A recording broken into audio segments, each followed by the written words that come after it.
या अक्षर पटेल का उसमें बहुत ब्रेव डिसीजन था, लेकिन रोहित शर्मा को अपने प्लेयर्स की एबिलिटी पर पूरा भरोसा था। और उसके अलावा राहुल द्रविड़ का बहुत बड़ा किरदार है इसमें। 3 प्लेयर्स इंडिया के जिन्होंने रिटायरमेंट अनाउंस कर दी, तो 3 महीने बाद भी रोहित शर्मा के चेहरे पर अफसुर्दगी थी, उनके चेहरे पर वही परेशानी थी जो 2023 के फाइनल में थी।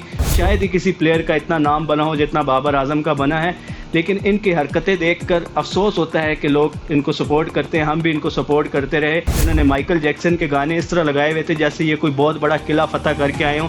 बाबर आजम और इनके जो फ्रेंड्स हैं, जो पूरा ये ग्रुप है, ये पेड कैंपेन्स करवाता है। अब देखते हैं कि अब आने वाले वक्त में पाकिस्तान की जो टीम है उसकी क्या सिलेक्शन होती है, कौन कैप्टन बनता है। जब IPL हो रहा था तो हार्दिक पांड्या और रोहित शर्मा में बहुत ज़्यादा डिफरेंसेस की खबरें आ रही थी। जब वो प्लेयर्स इसमें इन्वॉल्व हैं उनको सज़ा ज़रूर मिलनी चाहिए। अस्सलाम वालेकुम फ्रेंड्स, उम्मीद करता हूँ आप सब खैरियत से होंगे। वर्ल्ड कप के सफ़र का इख्तिताम हुआ, इंडिया फातेह बन चुकी है। बहुत ज़बरदस्त खेला इंडिया ने, हमने इस पर पहले भी वीडियो बनाई थी। तमाम डिपार्टमेंट्स में इंडिया सब टीम से बहुत आगे थी, बहुत स्मार्ट डिसीजंस लिए। मैनेजमेंट जो इंडिया की थी उन्होंने बहुत सपोर्ट किया। स्पेशली द्रविड़ को बहुत ज़्यादा क्रेडिट जाता है, जैसे स्मार्ट मूव्स उन्होंने की कंडीशंस के रिलेटेड, अपने प्लेयर्स को यूटिलाइज़ करने से related.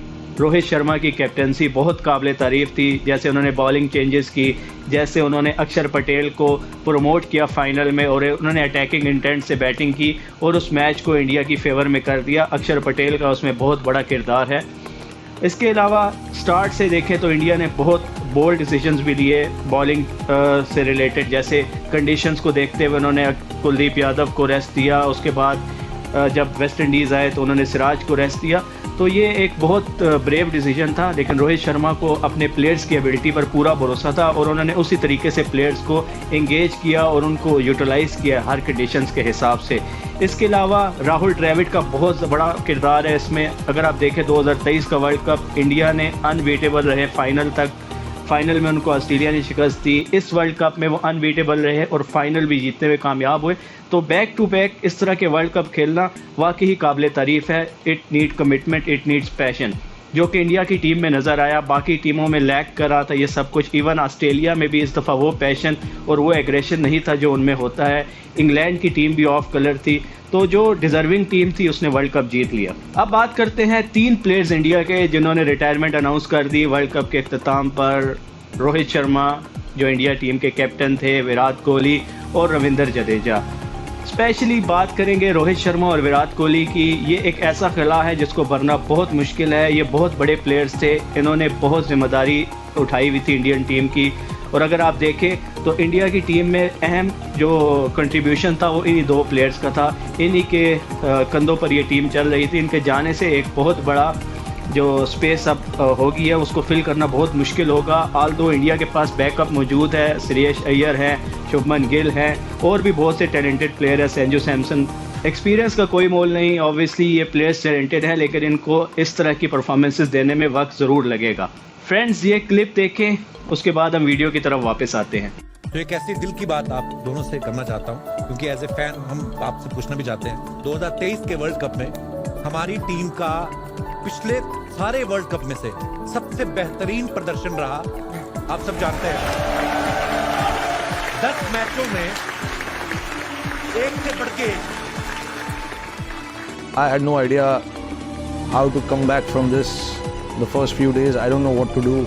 You know, my family, my friends kept me going, kept things pretty light around me, which was quite helpful. Final में आप जब भी खेलते हो, मेरा मानना ऐसा है कि आप बड़े मैचेस में अगर रन लगा दोगे बोर्ड पे तो सामने वाले के ऊपर प्रेशर, चाहे वो 100 रन क्यों ना हो, क्योंकि उनको बनाना है वो रन, राइट। और प्रेशर में कोई भी टीम फिसल सकती है। If I look on the other side of it, I am really proud of the team as well, because how we played was simply outstanding, because you don't get to perform like that every World Cup, you know. और उन्होंने अच्छा cricket खेला Australia ने। Actually हमने उनके 3 out भी कर दिए थे 40 रन पे, बट उसके बाद वो एक लंबा पार्टनरशिप हो गया उनका। बट आई हैव टू से वन थिंग दैट हमने उस वक्त वर्ल्ड कप जीता हो या ना जीता हो, आपने पूरे हिंदुस्तान का दिल जीता है।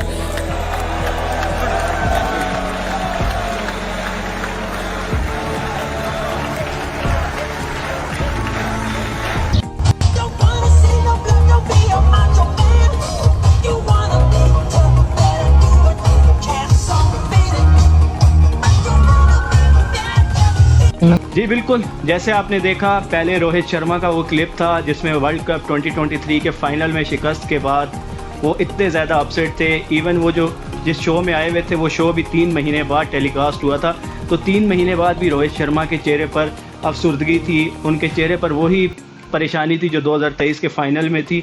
तो उनको उस चीज़ से मूव ऑन करने में बहुत वक्त लगा। इवन इस वर्ल्ड कप में आने के बाद भी जब वो प्रेस कॉन्फ्रेंस में आते थे तो वो उस वर्ल्ड कप का जिक्र लाजमी करते थे और रिवेंज उनके जहन में था और उन्होंने वो रिवेंज लिया। वो इसलिए कि उनके दिल में पैशन था, अपने मुल्क के लिए खेलने का एक जज्बा था और उस चीज़ का बदला लेना था जो उनके साथ हुआ था और उन्होंने वो लिया। इंग्लैंड और ऑस्ट्रेलिया को शिकस्त दी। अब अगर बात करें बाबर आजम की, तो जैसे सब जानते हैं कि बाबर आजम को अल्लाह ताला ने बहुत इज़्ज़त दी। पाकिस्तान में शायद ही किसी प्लेयर का इतना नाम बना हो जितना बाबर आजम का बना है, लेकिन इनकी हरकतें देखकर अफसोस होता है कि लोग इनको सपोर्ट करते हैं। हम भी इनको सपोर्ट करते रहे।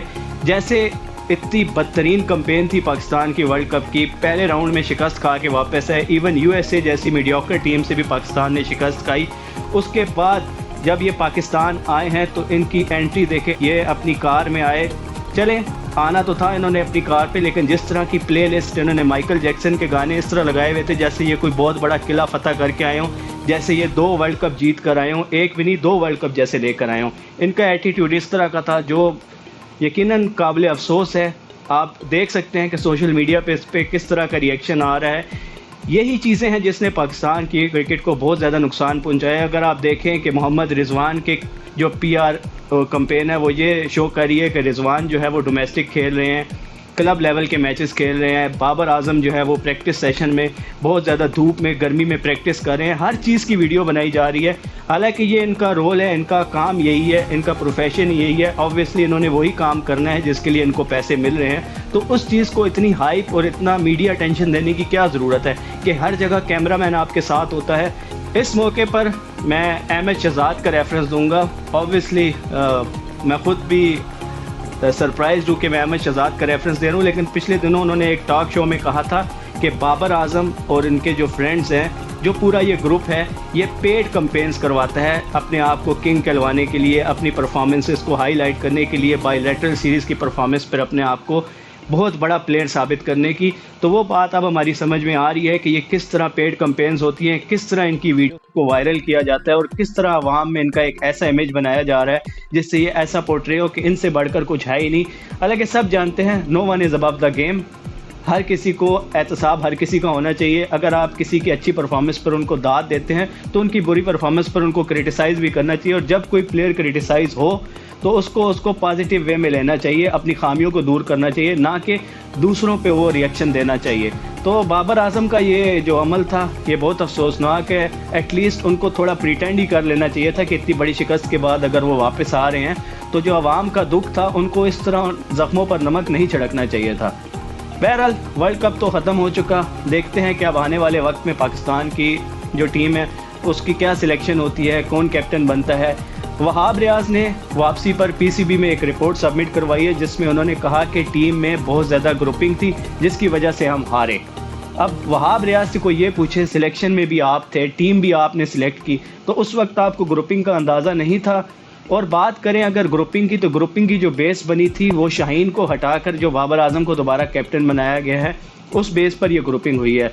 अब मैं दोबारा यहाँ पे यह बात हाईलाइट करूँगा कि अगर आप कुछ वक्त पहले देखें तो जब आईपीएल हो रहा था तो हार्दिक पांड्या और रोहित शर्मा में बहुत ज़्यादा डिफरेंसेस की खबरें आ रही थी। जब हार्दिक पांड्या को कैप्टन बनाया गया, रोहित शर्मा को मुंबई इंडियन की कैप्टनसी से हटाया गया, इवन अवाम की तरफ से इतना सख्त रिएक्शन था कि क्राउड जो था वो हार्दिक पांड्या के अगेंस्ट नारे लगाता था। हार्दिक पांड्या ने उस पर कोई रिएक्शन नहीं दिया। वो अपनी टीम के लिए उसी तरह खेले जिस तरह पहले खेल रहे थे। हालांकि वो भी चाहते तो टीम में ग्रुपिंग कर सकते थे।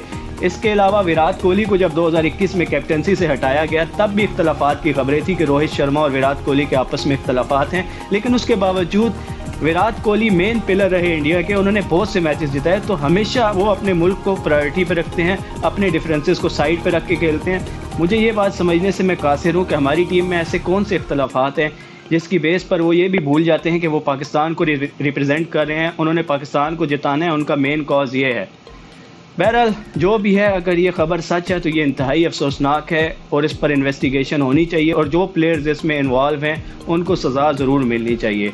उम्मीद करता हूँ आप मेरी बात से इत्तफाक करते होंगे। कमेंट्स में अपनी राय का इजहार करें। इंशाल्लाह अगली वीडियो में फिर मुलाकात होगी।